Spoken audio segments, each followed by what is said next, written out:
I'm audible? Good afternoon, ma'am. Okay. I'm Professor Dr. Bina Diwan. I will teach you WRL, Women's Right and Law. Right? Good afternoon, ma'am. Good afternoon. Am I audible? आप सभी सुन रहे हैं मुझे? Yes, ma'am. Yes, Okay. ma'am. थोड़ा reply करो बीच बीच में तो पता चले हाँ Okay, कंटिन्यूअस ma'am.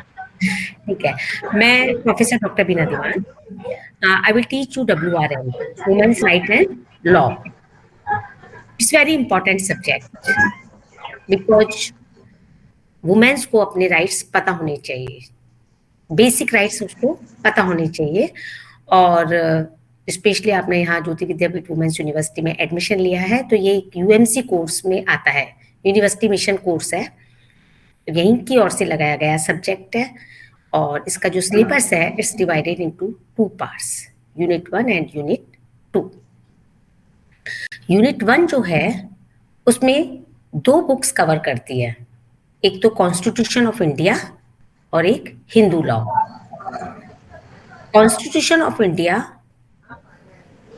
उसमें जो आपका पार्ट है जो आपको पढ़ना है आपको पता है कि लॉ तो बहुत वास्ट है पर आप सभी लोग अलग अलग फील्ड से हैं कोई एजुकेशन में पीएचडी कर रहा है तो कोई साइंस में पीएचडी कर रहा है कोई फार्मेसी में पीएचडी कर रहा है कोई मैनेजमेंट में पीएचडी कर रहा है बट मैंने आपको अभी पहले बताया कि ये ज्योति विद्यापीठ वुमेन्स यूनिवर्सिटी की ओर से लगाया गया एक सब्जेक्ट है जो सभी को चाहे वो वेदर अंडर ग्रेजुएट स्टूडेंट हो चाहे वो पीएचडी वाला स्टूडेंट हो चाहे पीजी का स्टूडेंट हो जो भी यहाँ पर एडमिशन लेता है उसको WRL जरूर पढ़ना होता है मतलब WRL से उसको गुजरना पड़ता है WRL उसको पढ़ना ही पड़ता है और WRL का उसको एग्जाम देना होता है राइट तो वुमेन्स राइट एंड लॉ में जो फर्स्ट यूनिट है उसमें पहला पार्ट कॉन्स्टिट्यूशन ऑफ इंडिया का है और सेकंड पार्ट हिंदू लॉ जो फर्स्ट पार्ट है आपका कॉन्स्टिट्यूशन ऑफ इंडिया उस कॉन्स्टिट्यूशन ऑफ इंडिया में आपका पहला जो है पार्ट वो है फंडामेंटल राइट्स का देन जो सेकंड पार्ट है वो है रिट्स का Am I audible? सुन पा रहे हैं आप सब लोग मुझे? Yes, ma'am. Yes, ma'am. Okay okay okay तो सबसे पहले तो आपको ये पता होना चाहिए कि आप जो सब्जेक्ट पढ़ रहे हैं उसका मतलब क्या है मैं आप सभी से पूछूं what is law what is the meaning of law law क्या है anyone tell me Rules and regulations, ma'am. Okay rules and regulation right और एनीवन कोई दूसरा Ma'am, discipline.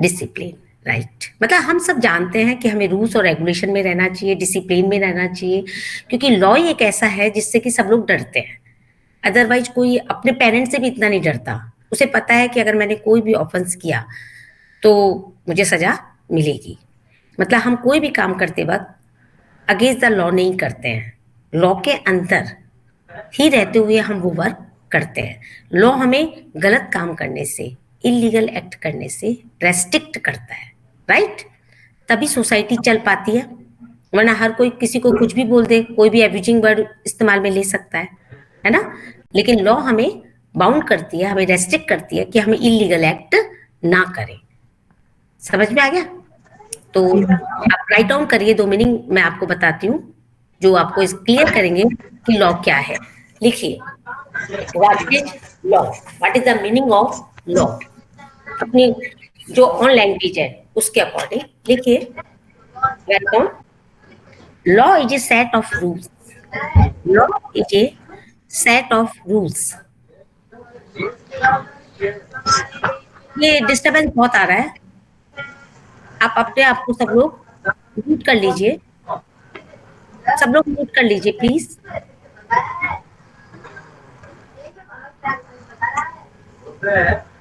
हाँ अब अभी भी कुछ लोगों ने अपना माइक हाँ राइट तो law is a set of rules ये एक इथोलॉजिकल मीनिंग है कि लॉ जो है वो रूल्स का set general meaning of law law is one of the means to regulate human behaviors. Law is one of the meaning to regulate human behavior. It permits legal activities. It permits legal activities and provide punishment for illegal action in society and provide punishment for illegal action in society. जैसा कि मैंने आपको starting में बोला था कि what is law, तो कुछ लोगों ने कहा कि मैम ये रूल्स एंड रेगुलेशन है, कुछ ने कहा कि मैम ये सेट ऑफ रूल्स है, कुछ ने कहा कि मैम ये हमारा बिहेवियर सही रखता है, इससे हम एथिक्स में रहते हैं। तो ये सब कुल मिलाकर कहानी यही है कि लॉ जो है वो हमारे ह्यूमन बीइंग्स के बिहेवियर को रेगुलेट करता है। ये हमें लीगल एक्टिविटीज करने का परमिट देता है। ये हमें प्रोवाइड करता है कि अगर हम इलीगल अगर एक्ट करेंगे तो हमें पनिशमेंट मिलेगा।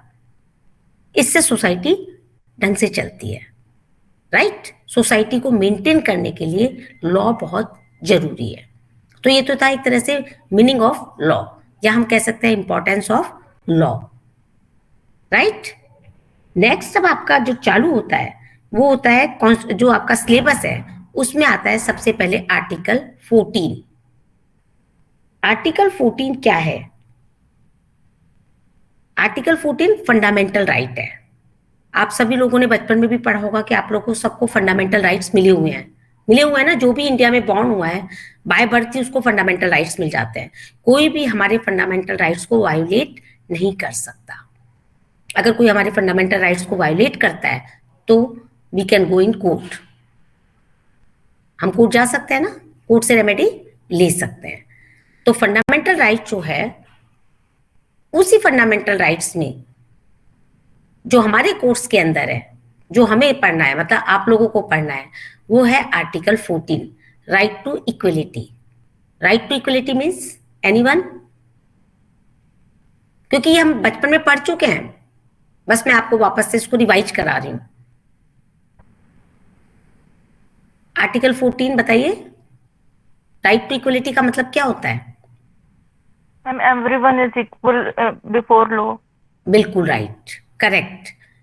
Everyone is equal, all are equal before the law. समानता का अधिकार जिसे कहते हैं। बिल्कुल, समता का अधिकार या समानता का अधिकार।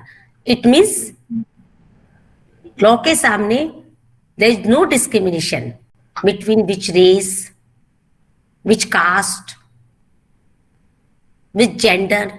कोई फर्क नहीं पड़ता कोई किस जात का है, कोई मेल है कि फीमेल है, गोरा है कि काला है, सेलिब्रिटी है नॉन सेलिब्रिटी है, उससे कोई फर्क नहीं पड़ता। All are equal before the law. Law जो है वो इक्वली प्रोटेक्ट करेगा। All are equally protected by the law. Law सभी को प्रोटेक्ट करेगा। जिसने ऑफेंस किया उसको सजा मिलेगी, जिसने ऑफेंस नहीं किया उसको सजा नहीं मिलेगी। सबको बराबर प्रोटेक्ट करता है लॉ। लॉ के सामने कोई फर्क नहीं पड़ता कि वो किस रंग का है, किस जाति का है, किस वर्ण का है, सब लोग इक्वल है। यही है आर्टिकल 14। इसको शॉर्ट में अगर हम 2 लाइन में लिखना चाहेंगे ताकि आपको याद रहे, जब आप लोग का एग्जाम हो तो आपको ध्यान रहे कि मैम ने हमें क्या बताया था। तो right to equality, article 14, equality before law. Equality before law. The state shall not deny to any person equality before the law. The state shall not deny to any person equality before the law or the equal protection of laws. Or the equal protection of laws within the territory of India. India की किसी भी territory का person हो, India के किसी भी भाग का रहने वाला हो, सभी लोगों के लिए कानून इक्वल है। सभी लोग इक्वली प्रोटेक्ट होंगे इंडियन कानून से। right? Prohibition of discrimination on the grounds race, sex, place of work, इन सब का कोई फर्क नहीं पड़ेगा, चाहे वो कहीं भी काम करता हो, चाहे वो किसी भी रेस का हो, सबको लॉ के द्वारा इक्वली प्रोटेक्ट किया जाएगा। आपके पास एग्जाम में क्वेश्चन आ सकता है, एक्सप्लेन द आर्टिकल 14 या what do you mean by right to equality. आपको सीधा यही बताना है कि right to equality means article 14 all are equal before the law, there is no discrimination between which race, which caste, all are equal before the law, equally protected by the law।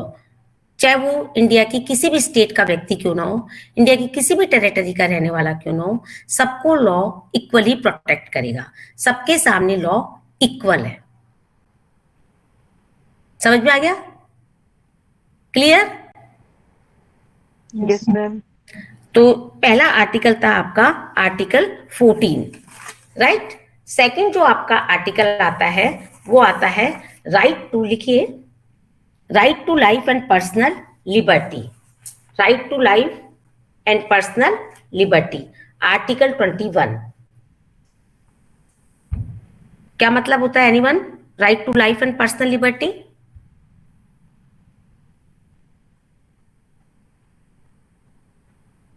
Ma'am सभी के अपने personal law होते हैं, जैसे जीवन जीने का अधिकार है, स्वच्छ वायु में रहने का अधिकार है।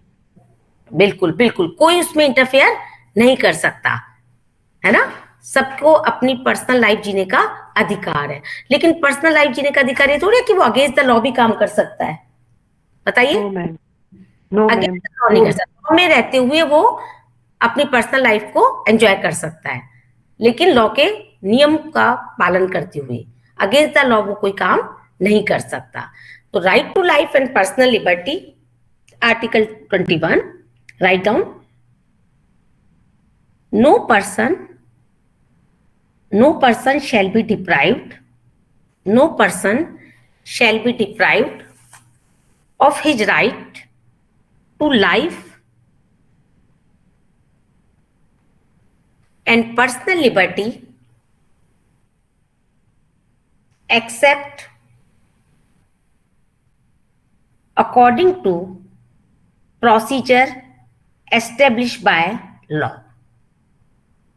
है ना, समझ में आ गया आपको कि हर एक व्यक्ति को अपना पर्सनल लाइफ जीने का पूरी छूट है, आराम से जियो, लेकिन लॉ के अंदर रहते हुए ही। राइट टू लाइफ का मतलब क्या होता है? Right to life, anyone?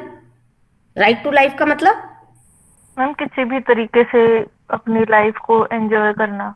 लेकिन ह्यूमन डिग्निटी, हर एक व्यक्ति की अपनी एक ह्यूमन डिग्निटी होती है, हर एक व्यक्ति डिग्निफाइड लाइफ जीने का अधिकार रखता है ना। तो राइट टू कानून लाइफ, के दायरे, हाँ बोलो मैम कानून के दायरे में रहकर अपना जीवन बिल्कुल जीना। बिल्कुल। हाँ, तो इसको आप इस तरह से शॉर्ट में लिख सकते हैं कि right to life means to live with human dignity, to live with human dignity. Every person has right to lead, every person has right to lead a dignified life।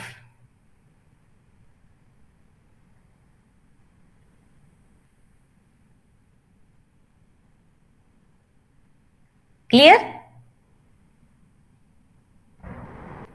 सब लोग को समझ में आ गया मतलब राइट टू लाइफ का?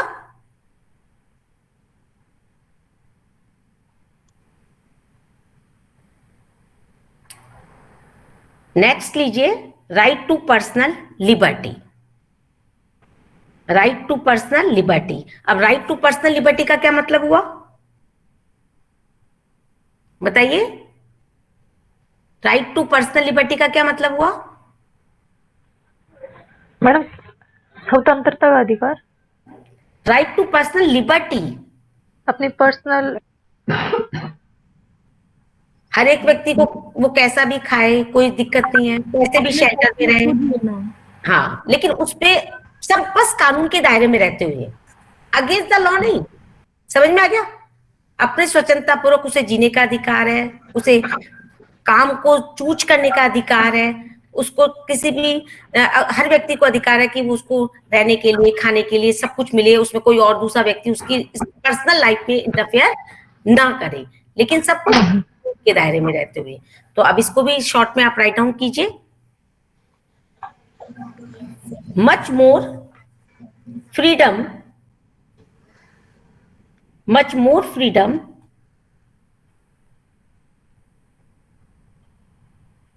right includes various rights includes various rights like right to education, right to livelihood। Education का राइट लेने का सबका अधिकार है। कोई मना कर सकता है क्या किसी को एजुकेशन लेने से? बताइए। लाइवलीहुड, भाईचारे से रहने का सबका अधिकार है। Yes, प्रेम ma'am. से रहने का सबका अधिकार है। राइट टू प्राइवेसी, हर एक व्यक्ति को अधिकार है अपनी प्राइवेट लाइफ को रखने का। जरूरी नहीं है कि वो सबके सामने ओपन करे अपनी लाइफ को।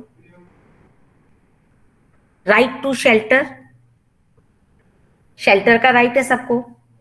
Right to health of medicine assistant या मेडिकल असिस्टेंस, अगर कोई व्यक्ति बीमार हो जाता है तो उसे मेडिकल असिस्टेंस लेने का भी राइट है। राइट टू पॉल्यूट, अभी जैसा आप कह रहे थे कि किसी भी एनवायरनमेंट में तो पॉल्यूटेड फ्री एनवायरनमेंट में रहने का सबको अधिकार है। Right to pollution free environment. Right to free legal aid, सबको फ्री लीगल एड लेने का राइट है। ऐसा नहीं है कि किसी व्यक्ति के पास वकील नहीं है तो वो क्या करे, अब अपना केस कैसे लड़े। तो हमारे यहाँ पर फ्री लीगल एड दिया जाता है, उसको जो भी उसकी लॉ से रिलेटेड प्रॉब्लम होती है उसका पूरा उसको अच्छी तरह से उसका समाधान किया जाता है। उसके लिए वकील भी हायर किया सरकार की ओर से उसको प्रोवाइड कराया जाता है। सेक्सुअल हरासमेंट के खिलाफ वो आवाज उठा सकता है जहां पर भी वो काम करता है।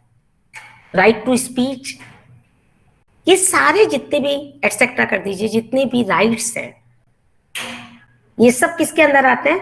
पर्सनल लिबर्टी में। राइट टू पर्सनल लिबर्टी, कि हर एक व्यक्ति को पर्सनली पढ़ाई करने का अधिकार है, एजुकेशन लेने का अधिकार है, शेल्टर का अधिकार है, लाइवलीहुड का अधिकार है, अगर बीमार हो जाता है तो मेडिकल असिस्टेंस लेने का अधिकार है, हरासमेंट होता है अगर उसका वर्क प्लेस पर वुमेन्स का तो उसके खिलाफ आवाज उठाने का अधिकार है, बोलने की अपनी बात रखने का अधिकार है। ये सब किसके अंदर आता है? Right to personal liberty. तो ये हमारा जो आर्टिकल बना, ये right to life and personal liberty, article 21। Any problem किसी को भी यहां तक? Have you facing any problem? No, ma'am, all clear. All clear? No ma'am. ठीक है, तो हम आगे एक और आर्टिकल ले लें। Yes, ma'am. Article 21A। Article 21A क्या है? Right to education. Right to education, right to education, right to free education is available. Right to free education is available only to children below 14 years, only to children below 14 years, है ना? ये case था जिसके अंदर supreme court ने decision दिया था कि जो 14 ईयर्स से बिलो बच्चे हैं, मतलब उस एज से नीचे के जितने भी बच्चे हैं उनको सरकार फ्री एजुकेशन देगी। आप लोगों ने भी सुन रखा है ना ये तो? Yes, ma'am. यस कि मैम। है ना, सरकार देती है। जो 14 ईयर्स से नीचे के बच्चे हैं जिनको उनके पेरेंट्स जो है वो नहीं अगर उसको पढ़ा सकते हैं या उनके पास ऐसे साधन नहीं होते जिसकी वजह से वो उसको आगे पढ़ा पाए, तो 14 साल से नीचे तक की जो एक बेसिक स्टडी होती है वो फ्री आराम से सरकार की ओर से कराई जाती है। सरकारी स्कूलों में फ्री होती है। आप लोग सब सुनते हैं ना, बल्कि मिड डे मील तक भी लालच भी दिया जाता है सरकार की ओर से।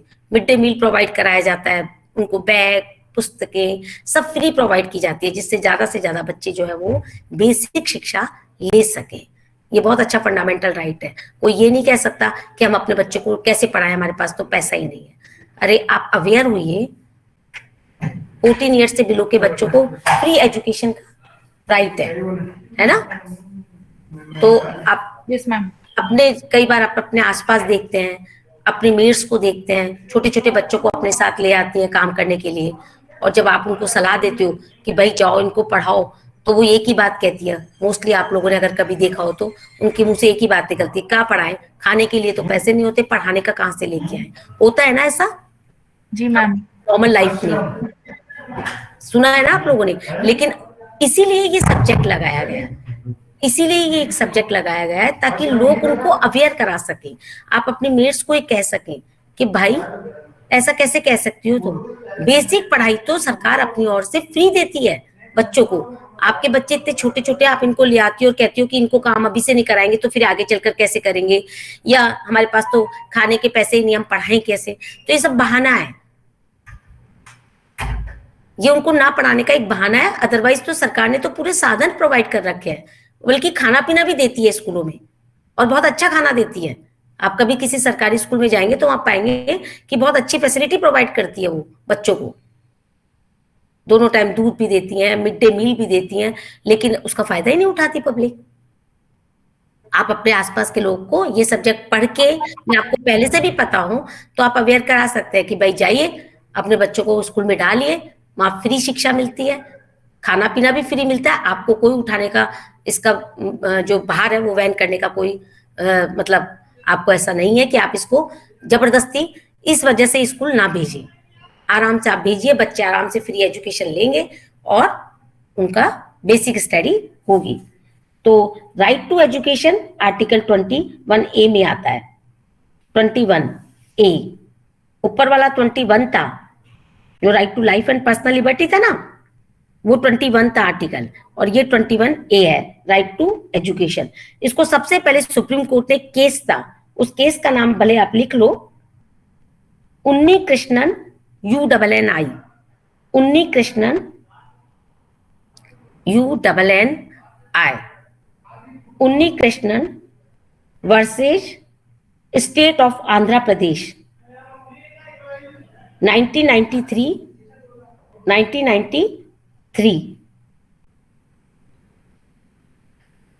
इस केस पे सुप्रीम कोर्ट ने डिसीजन दिया था कि जितने भी बिलो 14 इयर्स के बच्चे हैं उनको फ्री एजुकेशन दी जाएगी। क्लियर? यहां तक क्लियर? ओके। अब हम एक और आर्टिकल ले लेते हैं, हमारे पास है अभी 5-7 मिनट, एक और आर्टिकल ले लेते हैं हम। राइट टू या right against sexual exploitation, right against sexual exploitation, article 23, article 24, article 23 और 24, राइट अगेंस्ट सेक्सुअल एक्सप्लॉयटेशन। क्या मतलब समझते हैं आप राइट अगेंस्ट सेक्सुअल एक्सप्लॉयटेशन का? Anyone? Right against sexual exploitation, what do you mean? Ma'am अगर कोई वर्किंग है या फिर नॉन वर्किंग है तो कोई भी किसी को in a firm, in a institution, in a organization, कोई भी किसी को मतलब सेक्सुअली एक्सप्लॉइट नहीं कर सकता या हार्श नहीं कर सकता। बिल्कुल बिल्कुल राइट। सेक्सुअल हरासमेंट मतलब सेक्सुअल हरासमेंट, चाहे वो मेल हो चाहे वो फीमेल हो, किसी के साथ भी सेक्सुअल हरासमेंट नहीं हो सकता है। इसके लिए सबसे पहले आर्टिकल 23 मैंने एक साथ लिखा दिया था ना आपको, sexual exploitation, against sexual exploitation, right against sexual exploitation article, ये दोनों आर्टिकल 23 और 24 ये दोनों इस ब्लॉक्स में आते हैं। अब हम इनको सेपरेट कर देंगे तो section article 23,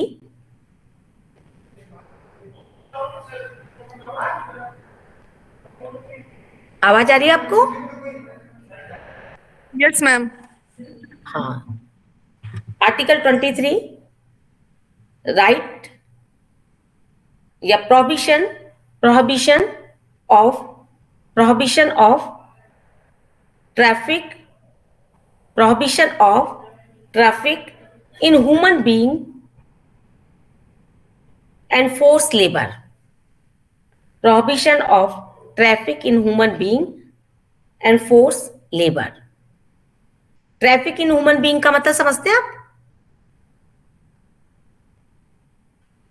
traffic in human being क्या समझते हैं? Exploitation ma'am.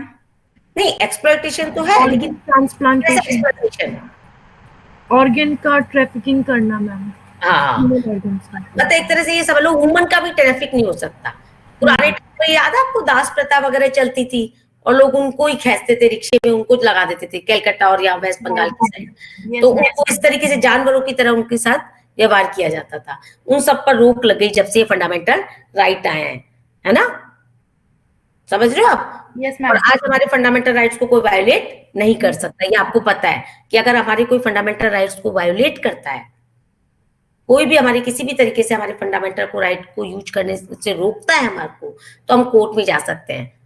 हम सुप्रीम कोर्ट में भी जा सकते हैं और हम हाई कोर्ट में भी जा सकते हैं। आर्टिकल 32 के तहत हम सुप्रीम कोर्ट में रिट लगा सकते हैं और 226 के अंदर हम हाई कोर्ट में जा सकते हैं अगर कोई भी हमारे फंडामेंटल राइट्स को वायोलेट करता है। नो वन कैन वायोलेट और human be fundamental rights, right? हमारे फंडामेंटल राइट्स में कोई भी ऐसा व्यक्ति नहीं है दुनिया में, ऐसा कोई भी, चाहे वो हमारे पेरेंट्स ही क्यों ना हो, वो हमारे फंडामेंटल राइट्स को वायोलेट करने का राइट नहीं रखते हैं। ये हमारे बेसिक राइट्स है जो हमें बचपन से मिले हुए हैं, जब से हमने इंडिया की भूमि पर जन्म लिया है। बाय बर्थ हमको सबको मिले हुए हैं ये। हमें एजुकेशन लेने का राइट है, हमें अपनी बात रखने का राइट है। बस इतना सा है कि हमें लॉ के अंदर रहते हुए इलीगल एक्ट नहीं करना है। अगेंस्ट द लॉ कोई काम नहीं कर सकते हम। बाकी हमें अपने बेसिक राइट्स वो आसानी से यूज करो, एंजॉय करो, कोई दिक्कत नहीं है। समझ में आ गया? और फोर्स लेबर कि कोई किसी को जबरदस्ती किसी काम के लिए बाउंड नहीं कर सकता कि आपको तो ये काम करने का पड़ेगा। फोर्सफुली आप किसी से कोई काम नहीं करा सकते हैं। समझ में आ गया? जैसे कई बार अभी मेड वाला एग्जांपल दिया, मैं एजुकेशन की जगह अगर कोई किसी बच्चे को जबरदस्ती कहती है नहीं तुम्हें तो काम करना ही पड़ेगा, आप रोक सकते हो भी, क्यों इतने छोटे बच्चे से आप काम करा रहे हो। समझ में आ गया? उसके बाद आता है article 24, prohibition of employment of children, prohibition of employment of children in factories below 14 years। 14 साल से नीचे के बच्चों को फैक्ट्री में काम करना अलाउ नहीं है। कई बार आप देखते हो अपने आसपास छोटे छोटे कारखाने बने हुए होते हैं, फैक्ट्रियां बनी हुई होती है, उनमें छोटे छोटे बच्चे काम कर रहे होते हैं जो 14 साल से भी नीचे के बच्चे होते हैं। तो किसी को भी अलाउ नहीं है। आप वहां पे जाके कंप्लेन कर सकते हो कोर्ट में जाके उनके अगेंस्ट में कि भाई ये इतने छोटे बच्चों से कैसे काम ले रहे हैं। तो 14 साल से नीचे के बच्चों को तो काम करना अलाउ ही नहीं है, और वो भी बड़ी बड़ी मशीन औजारों के साथ फैक्ट्रियों में। सरकार ने बिल्कुल मना कर रखा है, प्रोहिबिट कर रखा है। अगर आप ऐसा कहीं पर भी इलीगल एक्ट देखते हैं तो आप उनके खिलाफ कार्रवाई कर सकते हैं। आगे समझ में आपको? रिप्लाई कीजिए। सबको समझ में आ गया? तो ये कौन सा? हाँ, तो स्टूडेंट्स अब मेरी बात सुनिए, एक बार अपना कैमरा ऑन कीजिए। मैं भी तो आज तो देख लूं आपकी शक्ल सबकी, जो यहाँ है। Hello ma'am. हाँ, हेलो बेटी, वीना वर्मा। मैं नाम बोल दूं एक बार? Yes ma'am. ये अटेंडेंस में ले लूं क्या एक बार आप लोग की, या जा रही है ये आपकी अटेंडेंस वहां? मैं देख एक बार आपकी अटेंडेंस ले लूं, आज ले लेती हूँ, फिर आइंदा मैं देख यस मैम। इसका। एक मिनट नोट कीजिए please.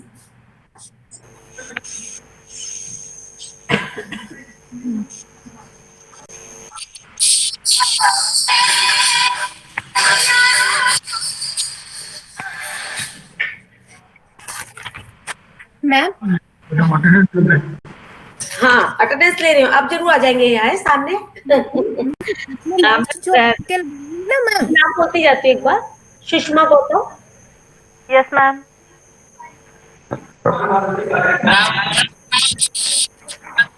Number Ayushi Singh. Yes ma'am, present ma'am.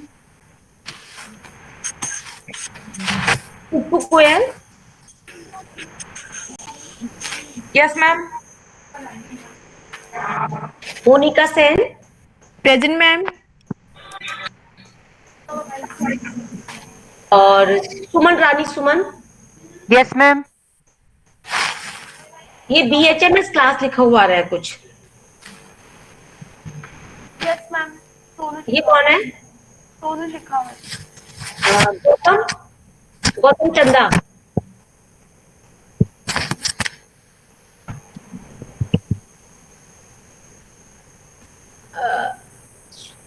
ये कौन है? शालू पारिक। Yes ma'am.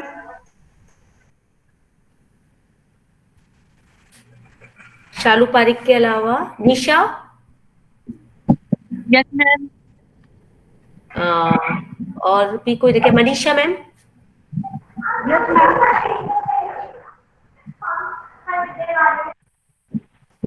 निशा, निशा जागीर। जहांगीर, हाँ।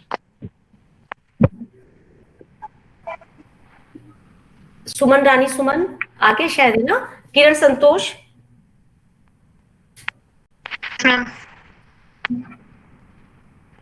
और कोई रह गया? मैम अंजलि।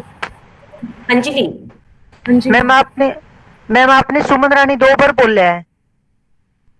कोई बात नहीं, अटेंडेंस एक ही बार लगेगी। मैम सपना ठीक सैनी। है मैम, ठीक। मैम सपना सैनी। अंकित, अंकित एक बार। मैम अंजलि। अंकित वाला है वो अंजलि अंजलि वाला मैंने राइट डाउन कर लिया। अंजलि जो मैंने अंकित वाला है ना वो अंजलि वाला ही है। अच्छा अच्छा। एक्सक्यूज मी मैम, मुझे क्वेश्चन आपसे करना था मैम। आप मेरी आवाज सुन रही हैं? हाँ हाँ, बस एक बार एक अटेंडेंस का काम खत्म। Hello, ma'am. Hello, my name is Pooja, present, ma'am. पूजा, एक minute. Pooja Yadav. Yes, ma'am. पूजा याद। हेलो मैम, हाँ आई एम सपना सैनी, प्रेजेंट मैम। एक मिनट, एक मिनट। सपना, ठीक है। मैंने hello hello hello ma'am. Department से पूछ लूंगी हेलो। ठीक है। उनके पास ये जारी है। Excuse me ma'am. अगर काउंट कर रहे हैं तो फिर ये लेने की हमें आगे से जरूरत नहीं पड़ेगी। एक बार अपन पता कर लेंगे, ठीक है। अब मैंने सबका देख लिया चेहरा और आप लोगों ने मुझे देख लिया। अच्छा, मैं एक आपको बताऊं, इसमें क्या होता है बच्चों को, अलग अलग डिपार्टमेंट की। मुझे नहीं पता कौन किस डिपार्टमेंट का है, लेकिन कोई एजुकेशन से रिलेटेड उसमें PhD कर रहा है, कोई साइंस में PhD कर रहा है। जैसा मैंने अपने before starting of my lecture मैंने आप लोगों को ये बताया था। तो ज्यादा टेंशन लेने की जरूरत नहीं है। ये लॉ सब्जेक्ट जो है बहुत वास्ट है ना। लेकिन इसमें आपको कुछ भी नहीं करना, जैसा मैं बोलती जा रही हूँ। जैसे मैंने बोला कि भाई तुम्हारा फर्स्ट यूनिट में जो पार्ट है, फर्स्ट यूनिट का जो पार्ट है उसमें 2 किताबें हैं, एक तो कॉन्स्टिट्यूशन ऑफ इंडिया और एक हिंदू लॉ, राइट। पहले मुझे सुन लो, है ना, कि फर्स्ट यूनिट जो है उसमें पहला पार्ट है आपका कॉन्स्टिट्यूशन ऑफ इंडिया और सेकंड जो है वो हिंदू लॉ का। और जो सेकंड यूनिट है उसमें आपका पार्ट है IPC का, इंडियन पेनल कोड 1860, है ना। और बाकी का रिमेनिंग जो पोर्शन है वो सीधा एक्ट के नाम लिखे हुए हैं, ठीक है।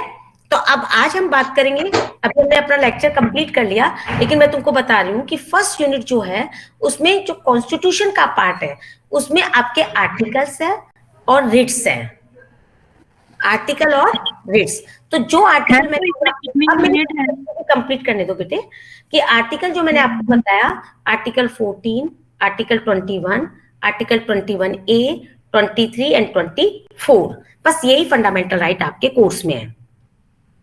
कॉन्स्टिट्यूशन के पार्ट में जो आर्टिकल आते हैं वो आपके बहुत सारा है, कॉन्स्टिट्यूशन तो वास्ट है और ये राइट्स भी बहुत वास्ट है। आर्टिकल 14 पढ़ने में हमको कम से कम 10 दिन लग जाते हैं, हम जब लॉ वाले बच्चे को पढ़ाते हैं। समझ रहे हैं आप मेरी बात? लेकिन आपको इतना डेप्थ में जाने की जरूरत नहीं है। आपके लिए इतना सफिशियंट है कि आपको ये पता होना चाहिए कि भाई आर्टिकल 14 क्या है, आर्टिकल 21A क्या है, आर्टिकल 21 क्या है। आपके पास अगर एग्जाम होते हैं तो उसमें सिर्फ ऐसे ही क्वेश्चन आएंगे कि what do you mean by article 14, what do you mean by right to equality. अगर राइट टू इक्वलिटी लिखा हुआ आ जाता है तो भी आपको पता है कि भाई ये तो आर्टिकल 14 की बात कर रहा है। और अगर डायरेक्ट बोल देता है कि what do you mean by article 14, तो भी आपको पता है, चाहे राइट टू इक्वलिटी बोलो चाहे आर्टिकल 14 बोलो, एक ही बात है ना। समझ रहे हैं आप मेरी बात? तो ये क्वेश्चन पूछने का तरीका है, लेकिन आपको बहुत डेप्थ में नहीं जाना है, आपको बस उसका मतलब समझाना है कि मैं क्या समझता हूँ राइट टू इक्वलिटी का। मुझे क्या मैम, पता है राइट।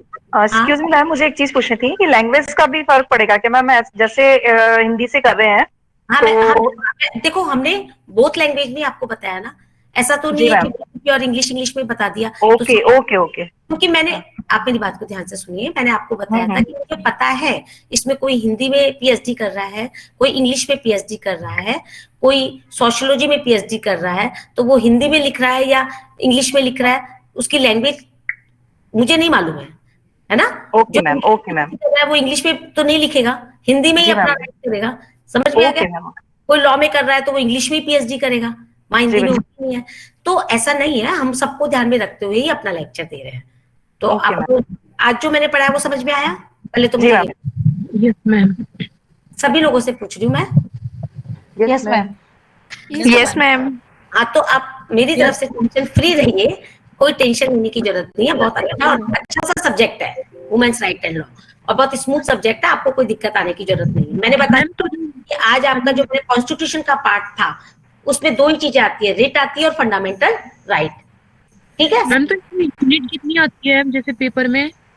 पेपर में बेटे, जो पेपर होता है जो अब तक का, मुझे आगे का तो आप लोगों को बाद में पता लग जाएगा अगर कोई चेंजेस होते हैं तो। अब तक जो था उसमें आता है आपके पास कि आपको 6 क्वेश्चन करना है। ओके। तो मैम सुनिए जैसे किसी से ही कर लो तो सबके पेपर एक ही होंगे? हाँ, 6 क्वेश्चन में से 5 क्वेश्चन आपको करने होते हैं, एक चॉइस पे होता है। जैसे पीएचडी कॉमर्स से, जैसे कोई फिजिक्स से कर रहा है, सबका एक? सबका पेपर एक ही आता है। पेपर भी सेम आएगा, पेपर भी सबका एक ही दिन होगा, अलग अलग दिन नहीं होता है।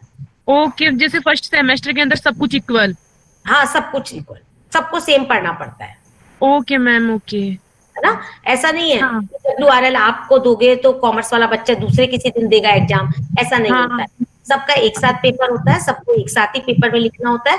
और जिसको जैसी, मैं अपने सब्जेक्ट की बात करूंगी लॉ की, मुझे पता है कि लॉ की लैंग्वेज थोड़ी टफ होती है। अगर मैं प्योर लॉ की भाषा में बात करूंगी तो वो आपके लिए मुश्किल है। कोई बुक नहीं आती क्या? जैसे कोई बुक ले ले हम? सारी चीजों का सॉल्यूशन दूंगी आपको, अभी पहले मुझे मेरी बात को सुनने दीजिए। तो सबसे पहले तो आपको सिलेबस का समझ में आ गया कि भाई मैम ने कहा था ये 2 यूनिट में डिवाइड होता है। पहले यूनिट पे कुछ पार्ट तो कॉन्स्टिट्यूशन का है और कुछ पार्ट हिंदू लॉ का है। ठीक है, तो कॉन्स्टिट्यूशन के 2 पार्ट है, फंडामेंटल राइट और रिट। तो जो फंडामेंटल राइट आपके कोर्स में थी, जो सिलेबस पे हमने बनाया आपके लिए, वो आर्टिकल मैंने आपको आज बता दिए। अब मैंने आपको एक बात बोली थी कि इन फंडामेंटल राइट्स को वायोलेट करने का किसी को भी अधिकार नहीं है। अगर वायोलेट करते हैं तो हम कहां जा सकते हैं? हम कोर्ट जा सकते हैं। कहां? या तो सुप्रीम कोर्ट या हाई कोर्ट। हाई कोर्ट जा सकते हैं। तो जब जाते हैं ना तो वहां हम कोर्ट से जो रेमेडी लेते हैं वो हमें रिट के रूप में मिलती है। रेमेडी किस रूप में मिलती है? रिट के रूप में, है ना। रिट नाम सुना है ना आपने कई बार? भी आपने कई बार सुना है रिट लगा दे यार, रिट लगा दे, नहीं मतलब रिट मिल जाएगी हमको रेमेडी के रूप में। हम दरखास्त लगा देते हैं कोर्ट के सामने तो कोर्ट हमें रेमेडी देता है रिट के रूप में। Is it clear? समझ में? तो हम अगले जब अपनी नेक्स्ट क्लास होगी उसमें हम रिट के बारे में पढ़ेंगे कि कौन कौन से रिट्स होती हैं जो कोर्ट हमें रेमेडी के रूप में देता है जब कोई हमारे फंडामेंटल राइट्स को वायोलेट करता है। क्लियर? Yes ma'am. अब सेकंड, एक स्टूडेंट ने एक क्वेश्चन उठाया था कि मैम अगर हमें, जैसे हम आपने कुछ लिखाया भी हमको और हम नहीं लिख पाए या कहीं कोई दिक्कत हो गई, तो मैंने आपको पहले ही बताया, पहले ही मैंने आपको बता दिया ये पार्ट मैं कौन सी किताब का पढ़ा रही हूँ। आज जो पढ़ाया वो आपको मैंने क्या बताया सब्जेक्ट, उस WRL के अंदर कौन सी किताब है वो? कॉन्स्टिट्यूशन ऑफ इंडिया, या हिंदी में बोले तो संविधान, भारत का संविधान। तो आपको पता है लॉ कॉडिफाइड है, चाहे वो आर्ट्स का बच्चा हो, चाहे कॉमर्स का बच्चा हो, चाहे वो कहीं इंडिया में कोई सी भी जाति धर्म सबका हो, किसी का भी हो, हर एक व्यक्ति को कौन गवर्न करता है? लॉ ही तो गवर्न करता है कि नहीं करता? अगर कोई भी व्यक्ति अपराध करता है तो उसको सजा कौन देता है? जल्दी से बताइए, कौन देता है उसको पनिशमेंट? लॉ देता मैम। कानून ही देगा, लॉ ही देगा। समझ में आ रही है आपको मेरी बात? तो लॉ जो है वो कॉडिफाइड है। कॉडिफाइड का मतलब कि आप अगर अपने गूगल को भी खोलेंगे और उसमें आप डालेंगे article 14 of constitution of India, तो खुलकर खूब सारा आ जाएगा आर्टिकल 14 का मतलब। हिंदी में डालोगे तो हिंदी में आ जाएगा और इंग्लिश में डालोगे तो इंग्लिश में। लेकिन हमको इतना सारा नहीं लिखना है क्योंकि आप लॉ के स्टूडेंट नहीं हो, आप सिर्फ इस फॉर्म को पूरा कर रहे हो क्योंकि आपको आगे अपने रिसर्च को काम को स्टार्ट करना है।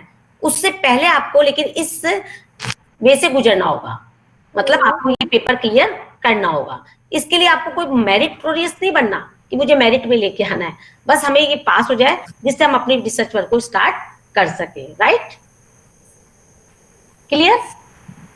राइट मैम, है ना? ये तो कोर्स वर्क है, तो उसका एक पेपर है कि भाई इसको हमें क्लियर करना है ताकि हम अपने पीएचडी के जो हमारा असली पीएचडी हम जिस पे कर रहे हैं वो काम हमारा स्टार्ट हो सके। क्लियर? यस मैम, समझ में आ रही है आपको? तो बहुत डेप्थ की जरूरत नहीं है। यस मैम, हाँ, तो बहुत ज्यादा डेप्थ में जाने की जरूरत नहीं है, बस जितना मैं बताती हूँ आप वैसे वैसे करते चलिए। तो आपको जितना मैं नोट डाउन करा देती हूँ आप नोट डाउन कर लो, फिर भी कहीं दिक्कत आती है तो आपको मैंने बता ही दिया कि लॉ कॉडिफाइड है, आप अगर उस पर डालोगे article 14 of India, constitution of India लिखोगे तो आपका पूरा का पूरा पेज खुल के आ जाएगा गूगल पे, आपको कहीं जाने की जरूरत नहीं है उसमें से। लेकिन आपको पूरी चीजें नहीं लेनी होती है, आपको सिर्फ राइट टू इक्वलिटी जो मैं समझाती हूँ बस वही आपको वहां लिख के आना है। अब आप उसको अपनी भाषा में लिखो, अगर कोई हिंदी का है तो हिंदी में लिखिए, इंग्लिश में है तो इंग्लिश में लिखिए, उसकी अपनी लैंग्वेज है। क्लियर? बोलिए। यस मैम, तो अब सबकी मेरे ख्याल से प्रॉब्लम आज की तो सॉल्व हो गई। अब हम जैसे जैसे मिलते चलेंगे तो और बताते चलेंगे। तो आज का तो लेक्चर ओवर, ठीक है? ठीक है मैम, यस मैम, अब आप अपने ओके, टाइम थैंक यू, हाँ कि नेक्स्ट लेक्चर किस thank you ma'am, thank you ma'am, thank you. Okay, welcome.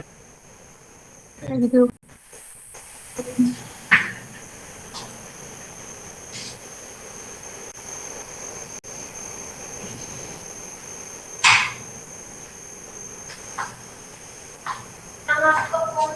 हाँ वो भी आ जाना भाई, एक मिनट। ये बंद किससे किया?